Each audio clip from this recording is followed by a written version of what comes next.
Recently, I was listening to a podcast by the Thinking Atheist, and this was an episode where he was talking about deconversion stories, people that were once religious and now were atheists. And he ended up talking to someone who used to be a Seventh-day Adventist. And so after listening to this podcast, I felt so compelled to tell my story. Because in the podcast that I was listening to, this woman got on the air and she started to talk about her experience. She talked about how as a child she was always told that in the last days when the rapture was about to happen, there would be the playing of trumpets, and then all of a sudden all the people who were dead would become alive again, and all of these other frightening things were going to happen.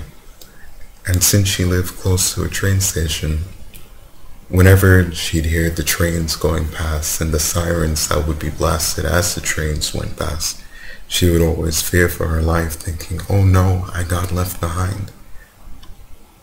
And I was listening to her story, I couldn't help but become incredibly upset, because that was exactly the same way that I felt.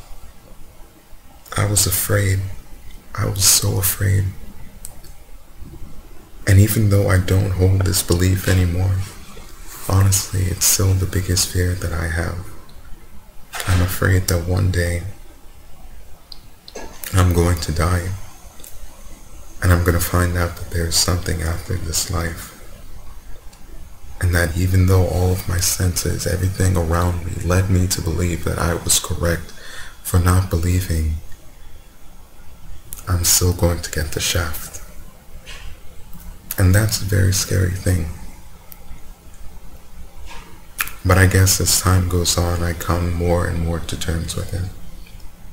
So as far as my personal story goes, I guess this is a truncated version of it, but I was raised in a religious household, although I was always encouraged to think freely. And it's funny because I remember when I was 5 years old, I first learned what an atheist was. And I always said to myself, I want to be smart. I want to know my religion, my faith system. But I never, ever want to be an atheist. And then fast forward about a little bit over a decade into the future, I just remember sitting in my room and thinking, reflecting more and more on all of the arguments, both for and against religion, that I had heard over all of these years. And it finally it was the straw that broke the horse's back for me. And I said, I don't believe this anymore. I really don't.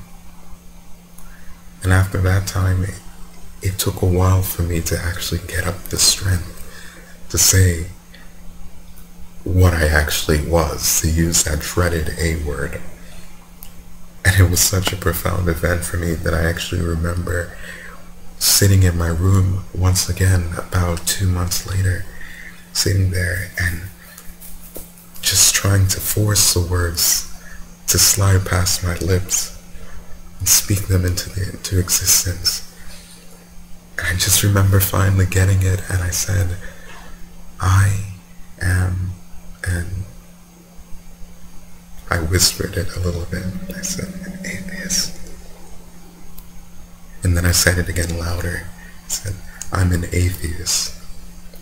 And then I said it again louder, I'm an atheist. And I kept on saying it, and as I was saying it, I felt this warm feeling beginning to build up in the center of my chest. And I was so afraid. So I just signed my own death warrant. But at the same time, I felt so incredibly free.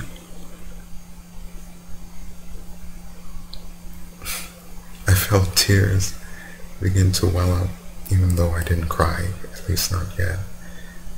And so when I met my girlfriend for lunch, a couple of hours later, she had known how much I had struggled in trying to even come out and say that I was an atheist. And I sat down with her, and I want to say the first thing that I said to her was, "Baby, I'm an atheist." And she was very taken aback, but it's a moment that will stand out in my memory for the rest of my life. I will take it to the grave with me.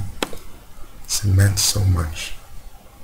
I felt like in that moment I threw off all the shackles of the bull nonsense that I had been told for my entire life, and I finally was able to live my life as a free thinker, and to not just take everything that's around us for granted. Later on that night, I had the most profound experience that I have had in my entire life. I went outside and I looked up at the sky, and for a long time I had heard that all of the atoms in our body came from exploded stars from billions of years ago, but I never really felt that. But as I looked out that night, I looked up at the moon, and I looked out at maybe the 20 stars that were in the sky that night.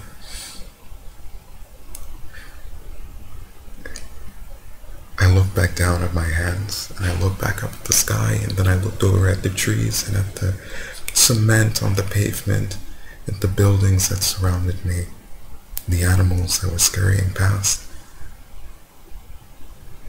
And I almost began to cry right there.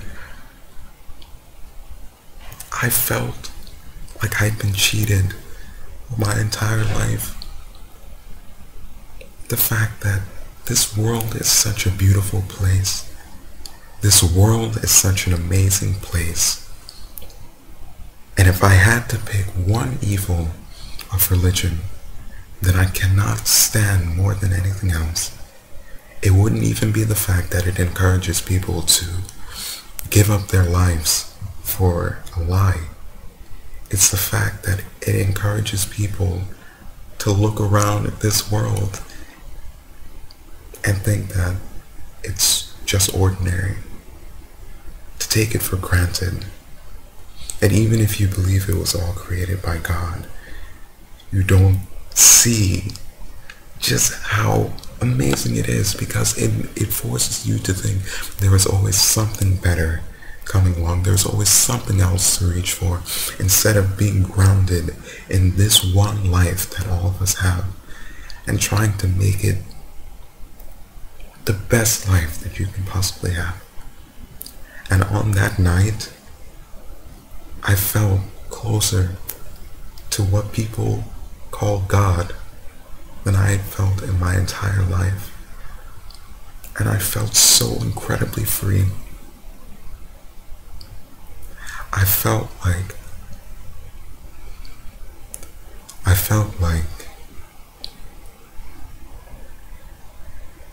I had finally accepted my place in the universe. And I think that my world has changed forever because of that. I appreciate life so much more now.